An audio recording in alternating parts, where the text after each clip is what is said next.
Christadelphians are there in North America? Oddly enough, the one area of the world that we are closest to, and presumably the one area we're most familiar with, is one of the areas where it's hard for us to pick a number. Because it all boils down to who you're going to count, right? Depending on how broadly you cast your net of fellowship, you might think there are more or less Christadelphians here. Well, I don't want to offend anyone, but when I get to the judgment seat, I'm not going to be surprised to look around and see more people than I thought there would be there. So here's the first question. Just shout out if you think you know. How many are there in North America? Christadelphians? 20,000. 8,000. 9,000. 12,000. Well, so far, nobody wins. 15,000. Nobody wins. There's about 6,600 Christadelphians in North America, unamended and amended, all combined together. So apparently that's quite a bit less than most of you thought. No one here was guessing 2,000. You were all 10, 15, 20, 8, 9,000, about 6,600. About 2/3 in the U.S., about 4,500 people in the U.S., and about 1/3, 2,100, up in Canada. It might feel like there's a lot more Christadelphians in Canada than there is in the U.S., but that's simply because of the scale. Canada's a tiny little country. Texas could whoop it in a war. I thought we did. On a per capita basis, right? One Christadelphian, per capita basis, there's about 65 Christadelphians per million in Canada. Guess how many there are in the United States? 14 per million. 14 per million in the United States. So Canada is much more holy and righteous than the United States. We're sinners and we're wicked, right? There's only 14 Christadelphians. Out of every million people, 14 Christadelphians. 26 million people in Texas times 14, 260, about 300 people, 300 Christadelphians in Texas. Well, pretty close, right? So if Canada ever grows up, and Canada ever becomes a real country, like the United States with 300 million, and they kept their percentage at 65 per million, there'd be over 20,000 Christadelphians in Canada. Well, that's never going to happen. So the U.S. is at 14 per million. You don't even understand that number. You don't even know what that means, 14 per million. Let's give you a perspective of what 14 per million is. 1,300 per million die every year of cancer. And we've got 14 per million of Christadelphians. Wow. I mean, in comparison to other religions, we don't even exist. There are 220,000 Catholics in every million. And there's 14 Christadelphians. It's like Gideon's odds. There are 14 Christadelphians, and there's 21,000 Mormons in every million. 21,000. I think we could probably take them, but that's a little separate discussion. So, okay, what about this little island, this little red island out here in the middle of the of North Atlantic? There's been some tremendous changes in England in the past century. So if you're old, you're probably going to get this number wrong. You may not even believe it, but less than 75 years ago, there was a single ecclesia in England that had over 2,700 brothers and sisters in it. More than the entire country of Canada. All breaking bread together, all singing every Saturday morning. But there's been tremendous changes in England. England is now one of the least religious countries in the world.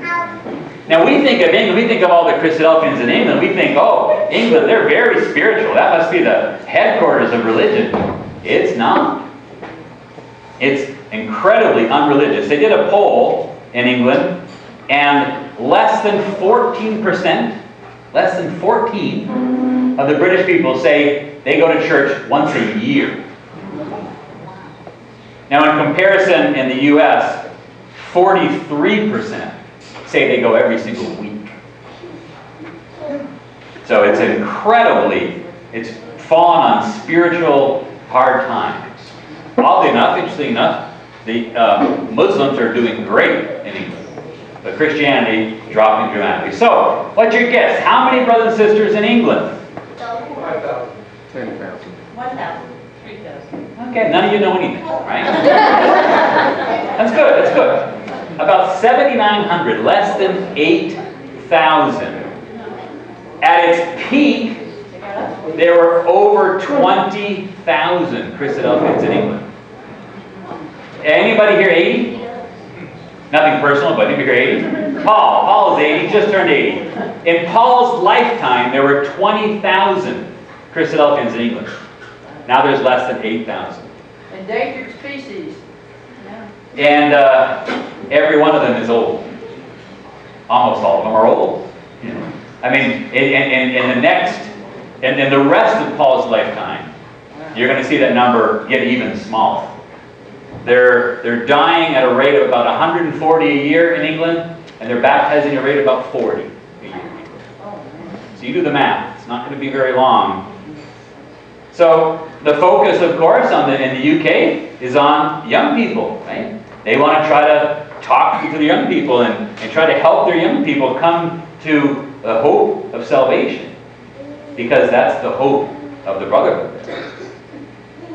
Now, statistically, over here in Australia, religion's doing a lot better than it is in England. 11% of Australians say they go to church every week. Remember, the US, 43% go to church every week. Australia, 11%.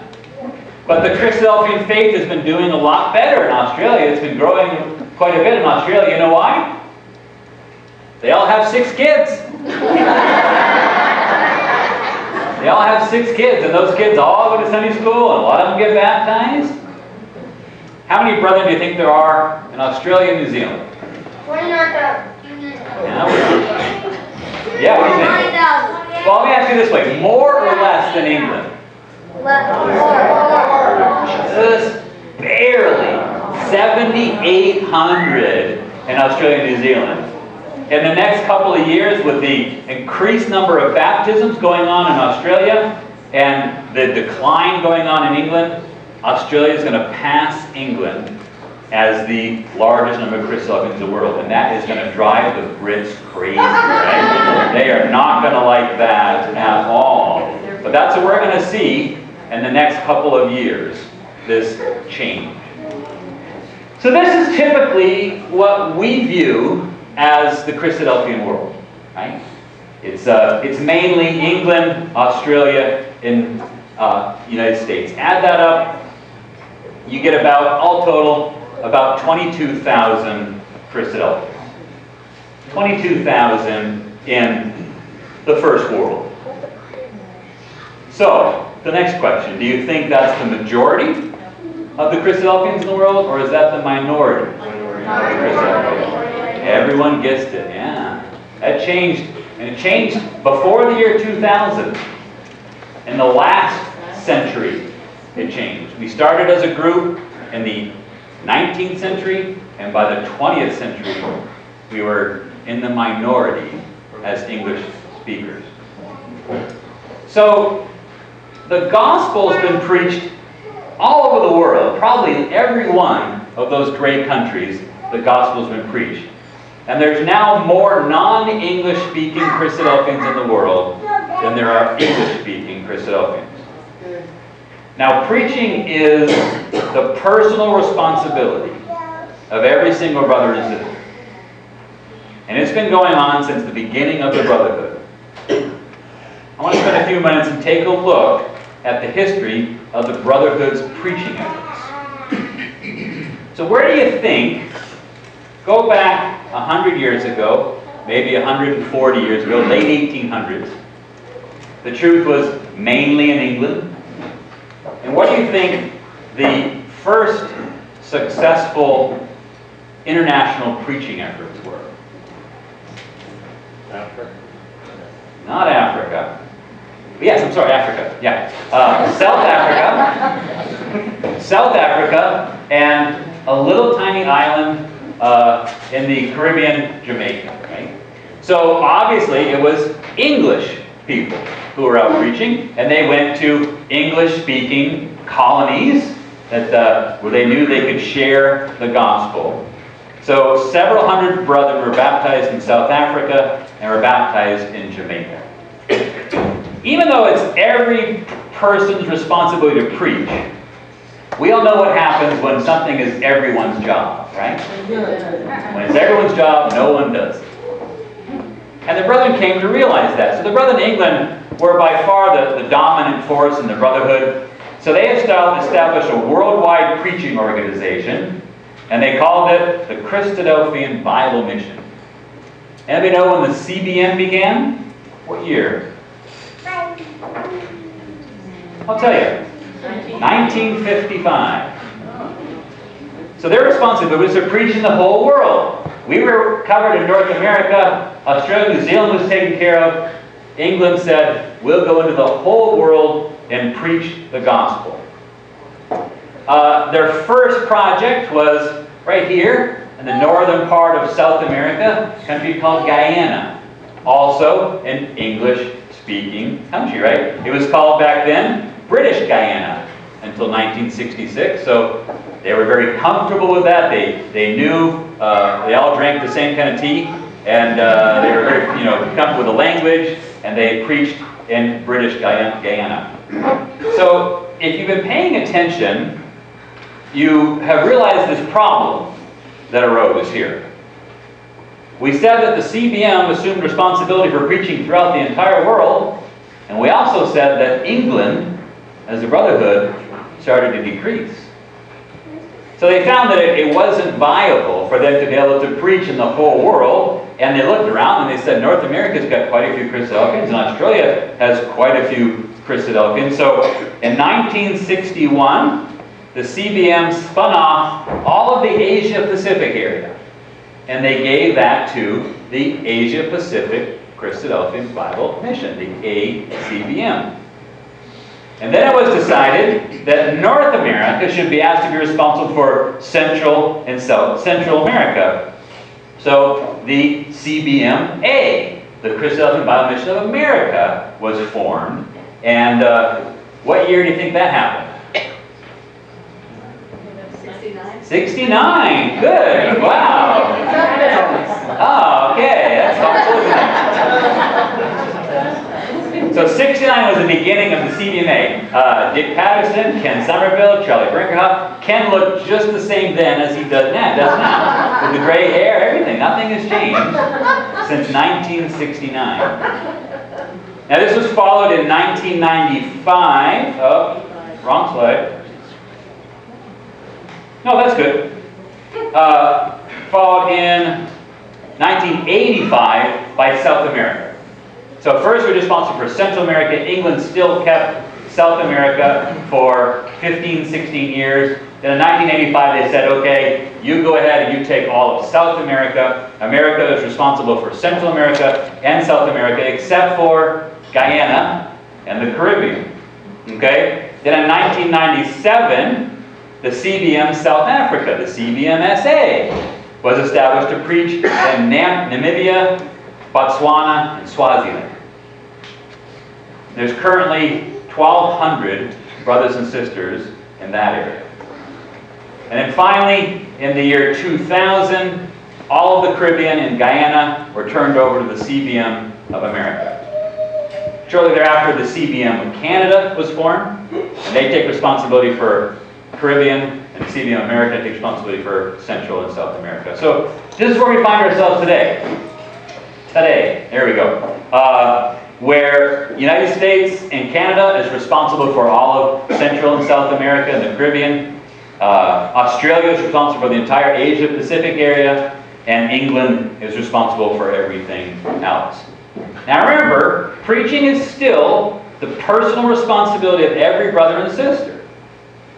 And even though England has carved the world up into these different areas, anyone can still preach anywhere in the world. Doesn't matter where you live.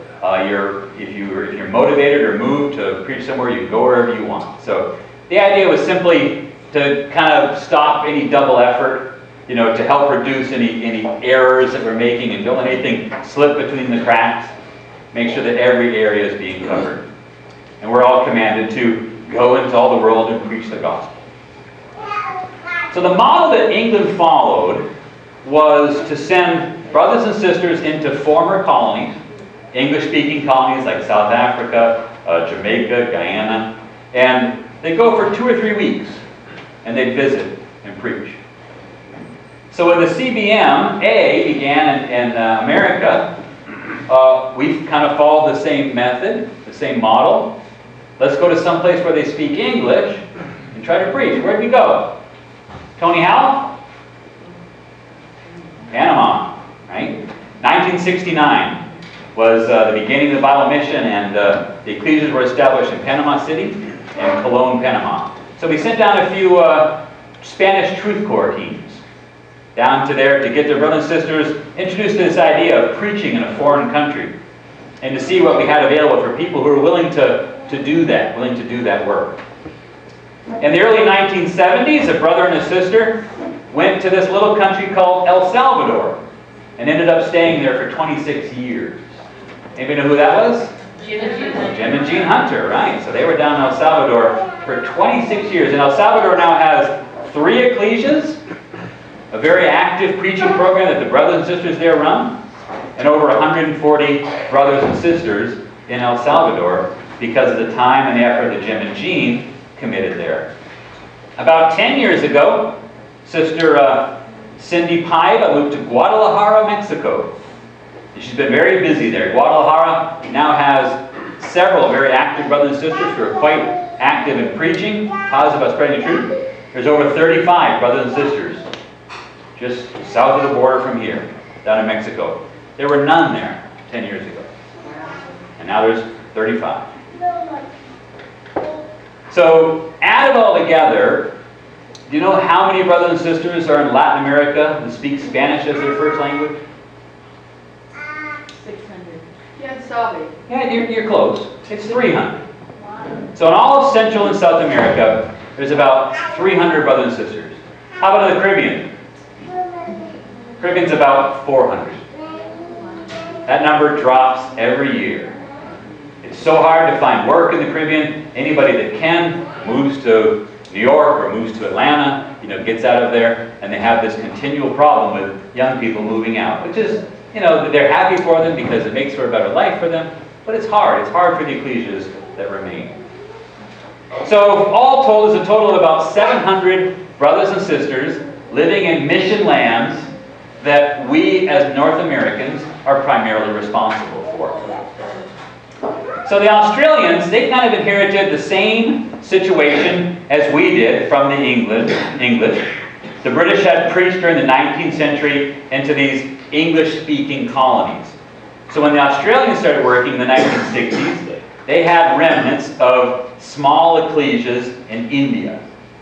And you've probably heard the story about a young man, probably heard the story about a young man from Australia who went to India to visit in the late 70s. Anybody know his name?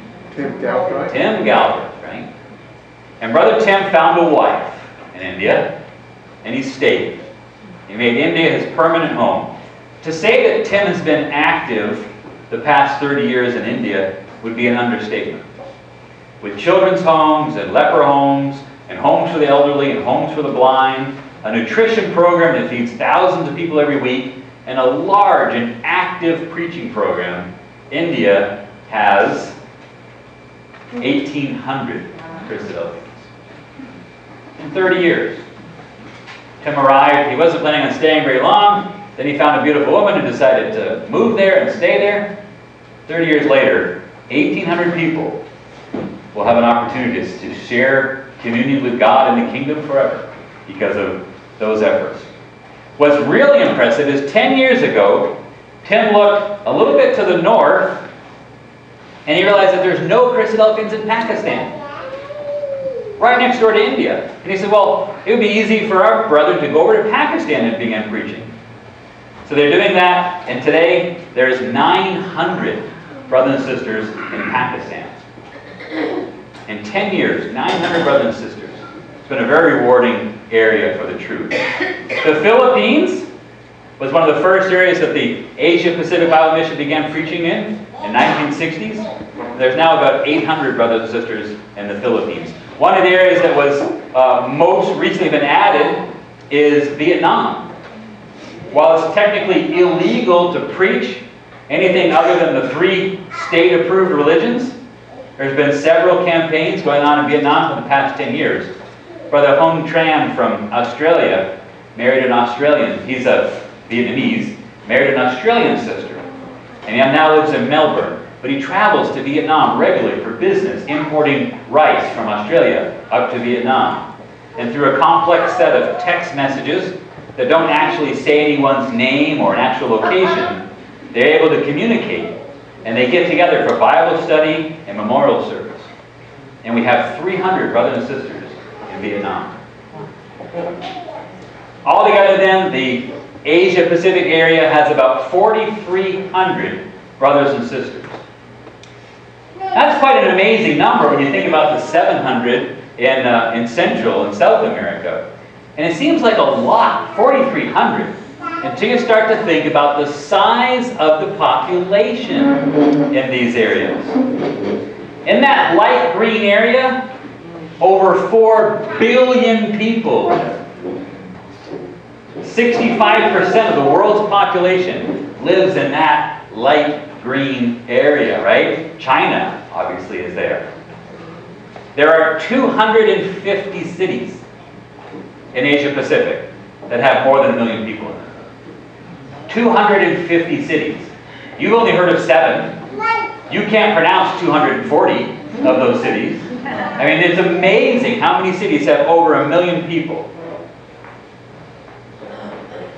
We have brothers and sisters in 35 of those 250 cities.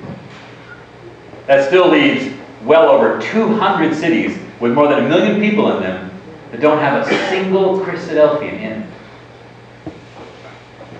If communist China ever opens up to religion, imagine the possibilities of the growth of the truth there.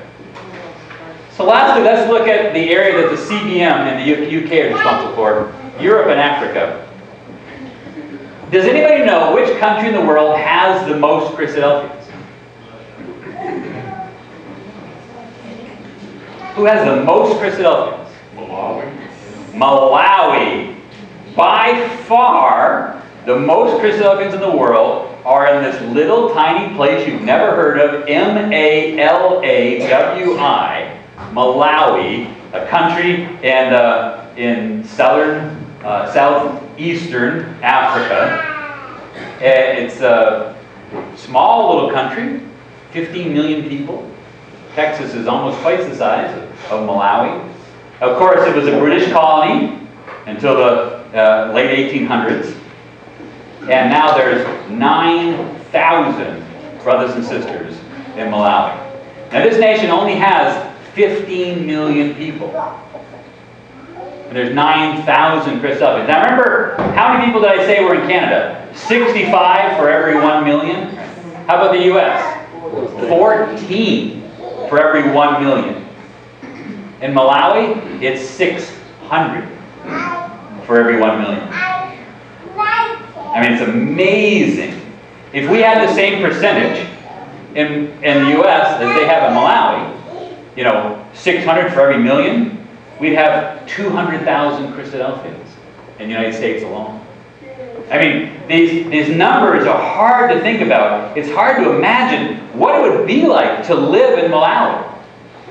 I mean, if this was Malawi, Texas alone would have 16,000 Christadelphians. You'd have 480 ecclesias. You'd have 90 ecclesias in Houston. You'd have 75 ecclesias in Dallas, 60 ecclesias in Austin. Kerrville would probably have 4 or 5 ecclesias.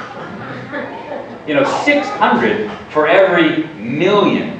Think about how your life would be different if you lived in a place that had that many brothers and sisters, your kid would have 40 or 50 Christadelphians in their high school that they could date. Your ecclesia in Texas would have 4,500 speaking brothers that you could ask to come exhort within a 5-hour drive, 6-hour drive of your ecclesia. I mean, it's just amazing. 9,000 Christadelphians in this little tiny country. Not one of them have a car. The ones who are doing really well have a bicycle. None of them have bank accounts. They have a cell phone. They can buy stuff with a cell phone. They can get online with a cell phone. Another way to think about this is 1 out of every 5 Christadelphians lives in Malawi. So there's 180 of us here tonight. 40 of us are from Malawi. These 5 tables, these first four or 5 tables here, they're all from Malawi. They don't have shoes, they don't have cars.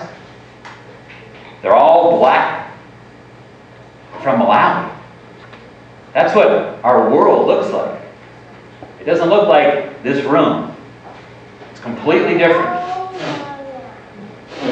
Every Sunday, the official language in Malawi is Chichua.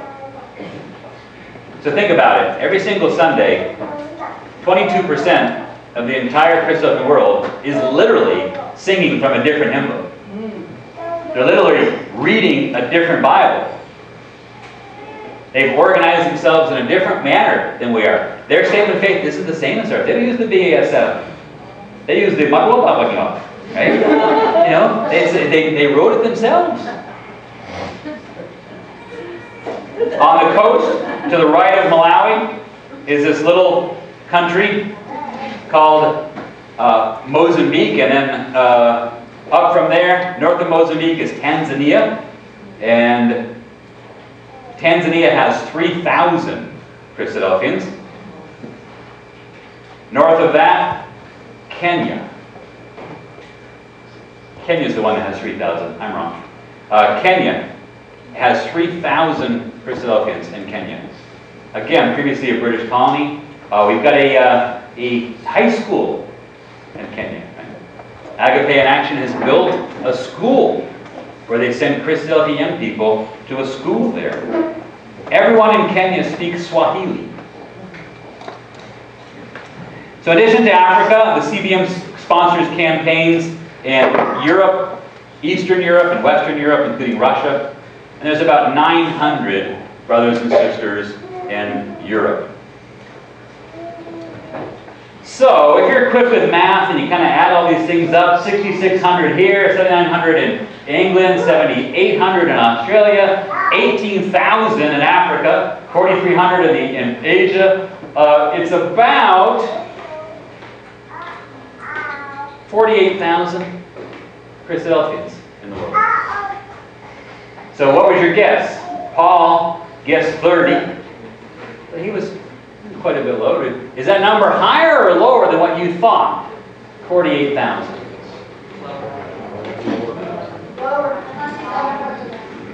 7,300 in the blue parts, 12,000 in the green bit to the right, and about 27,000 in that big red middle part.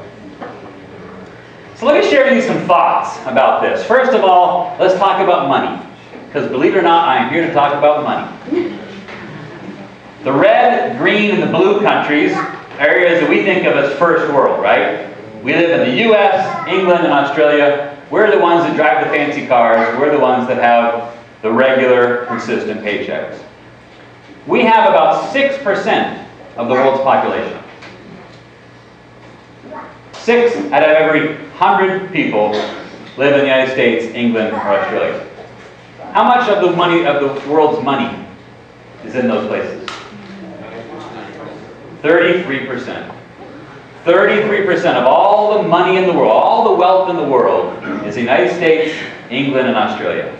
So we can afford to help.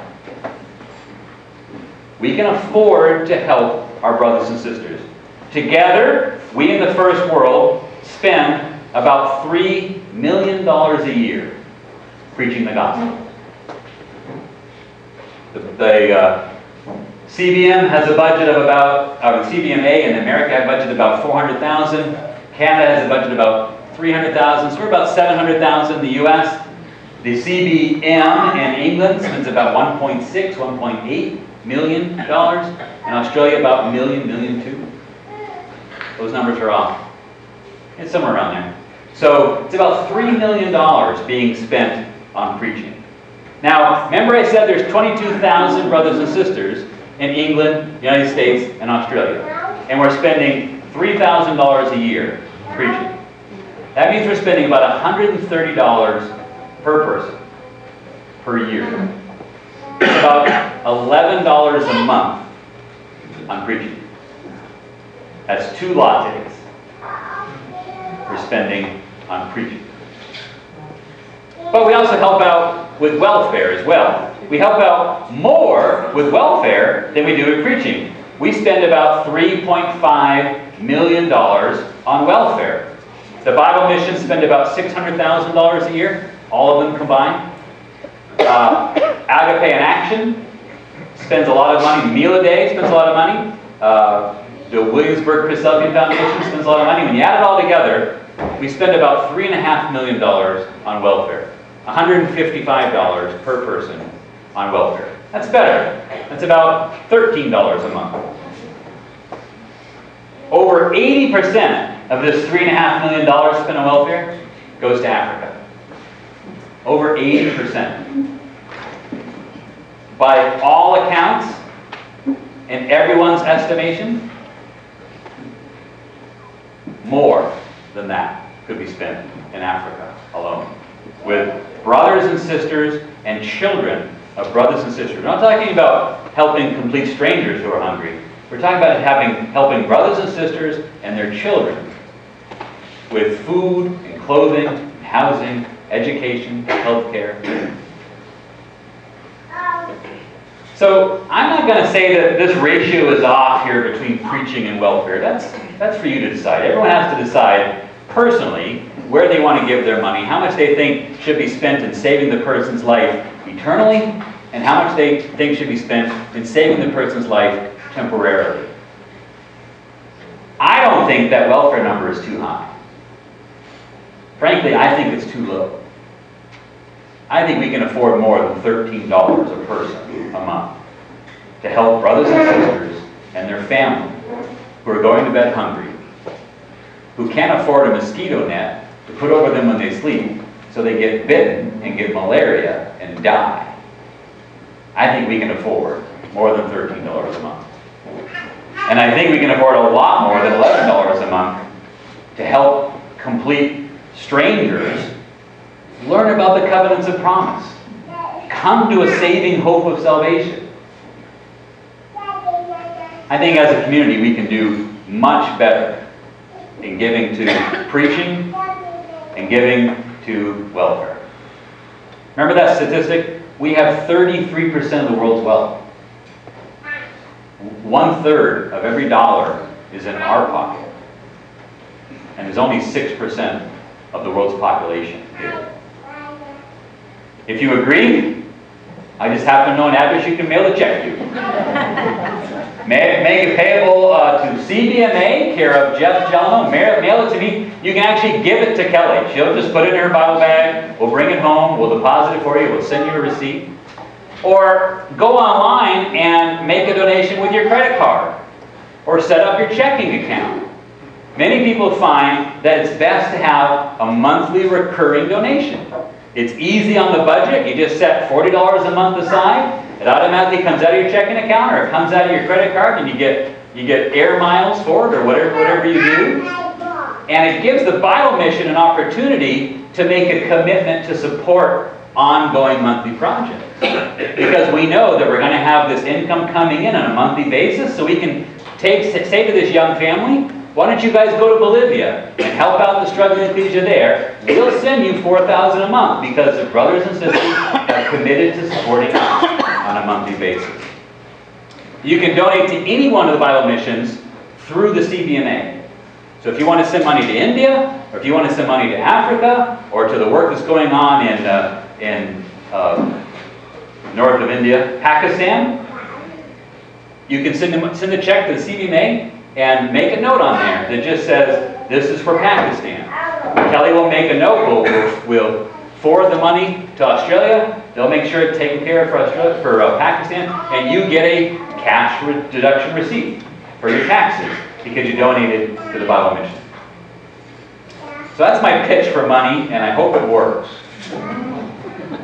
A second thought jumps out at me. It's important for us to remember that we are in the minority. We think of ourselves as preaching, and we think of ourselves as first world, and we think of these other countries as third world, and they're mission areas, and we're helping them out. But Christadelphians living in the developed world are in the minority. And we're equal in Christ to every one of those brothers and sisters that are living in a hut with a dirt floor, that don't have 2 changes of clothes to change into. We're all the same in Christ's eyes. And there are more brothers and sisters now living in mission countries than living anywhere else in the world. It's kind of bizarre to think about it. In the past 50 years, our brotherhood has changed. So that the traditional put on a suit, drive in a sedan to a carpeted, comfortable, cozy memorial service is now not what the majority of Christadelphians do. It's what we do. It's what my mom and dad did. It's what their mom and dad did. It's what our kids are probably going to do. But it's not what most Christadelphians do. The majority of the brotherhood is literally speaking a different language, reading from a different Bible, singing different hymns. They're not wearing a suit and tie. They're not driving the car. They certainly aren't going to a nice, comfortable, ecclesial hall. And this is going to continue to change dramatically. If you consider baptism rates, it really points out the changes that are coming. North America, we've struggled to add 500 people in the past 50 years. England has lost 12,000 people in the past 50 years. Kenya baptized 900 last year. Last year.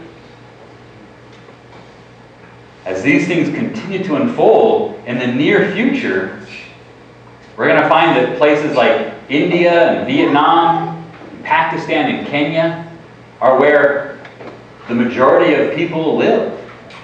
In your lifetime, you're going to start to see speakers coming to your Bible school from other countries besides Australia and England and Canada. And the other churches, the bigger churches around us, they're having a hard time finding missionaries from America and England. They're getting missionaries from Africa. We might someday see a situation where we want to run a preaching campaign in Austin, and 4 brothers from Kenya come and run the preaching campaign. Or maybe in Houston, and they preach to the black community in Houston, and they find a whole group of Kenyans. Atlanta has 30,000 Kenyans living in it. What a great opportunity for them to come and to preach to them. The world is changing. And the Christadelphian world is changing as well.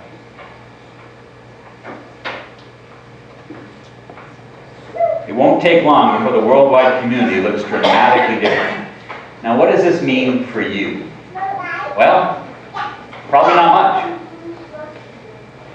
Global changes are like glaciers, right? They move so slow, you can't even notice it. And often, you won't notice them in your life. I'm 50. I'm almost done. Well, and we're all getting older, and by the time we get old, we might not even see these changes. But it could. We could start to think more globally, start to think outside of our little box of our ecclesia or our state or even our country. Start thinking about what's going on in the world around us. Reach out a little bit further. Travel to some other place. Familiarize yourself with the ever-changing and growing body of Christ. Take advantage of the opportunities available to you through the Bible missions in the U.S. and England and Australia. Last year, the CBM in England sent out 360 people on 2-week missionary trips. And the Asia Pacific CBM sent out 300 people on 2-week missionary trips. Take 2 weeks of your vacation. Sign yourself up. Go to Vanuatu and see what it's like. See what the brothers and sisters are there like. CBMA has lots of opportunities. There's a lot of need in the Caribbean. The brothers and sisters in Guyana would love to hear a Bible class from you. They'd love to have you come speak at their spring gathering or at their Bible school, or just come to their ecclesia and visit and share an exhortation. Cindy Paiva in Guadalajara can always find a way to put you to work. If you've got a week, go down to Guadalajara and she'll find plenty of work to keep you busy. There's a great need for help in Panama. Get involved in one of the support programs. Make a trip. We have missionary trips 4 times a year. Just contact me and I'll hook you up with Brother Don Luff. And he'll take you with you. It doesn't matter if you can't speak Spanish. He'll be there. He'll guide you through. He'll introduce you to the brothers and sisters in Ecuador, the brothers and sisters in Bolivia, the brothers and sisters in Peru. You'll meet people and you'll feel like a rock star visiting their ecclesia, like Bono. It's Kelly and I were in Quito, Ecuador, and it was just amazing. They stopped in the middle of the memorial service and welcomed us. Senor Hef. As I said, I love numbers, and I find it really enjoyable to kind of look at these things and kind of let them roll around my tongue and kind of see what they taste like, what they feel like. I hope you've enjoyed this. I hope I didn't bore you with all of my facts and figures. Because at the end of the day, you see, these numbers don't really matter. It doesn't matter how many Christadelphians there are. It really doesn't matter what country they're born in. The important thing to remember is that we're all one body. The brothers and sisters in Africa, the brothers and sisters in Vietnam, the brothers and sisters in Texas are all one body. Each one of us has a relationship with our one Lord and Savior, Jesus Christ. Each one of us is loved dearly by the one God. Each one of us believe this one gospel. We've all been baptized into one baptism. Each one of us is under the same commandment, a new commandment, that you love one another. Just as I have loved you, you also are to love one another. And by this, all people will know that you are my disciples, if you have love for one another. They may not look like you. They don't talk like you. They don't even think like you. But they're your brothers. Whether they live 9,000 miles away or whether they live in the next town over, they're your brother. You need to do whatever you can to help them in their walk with you.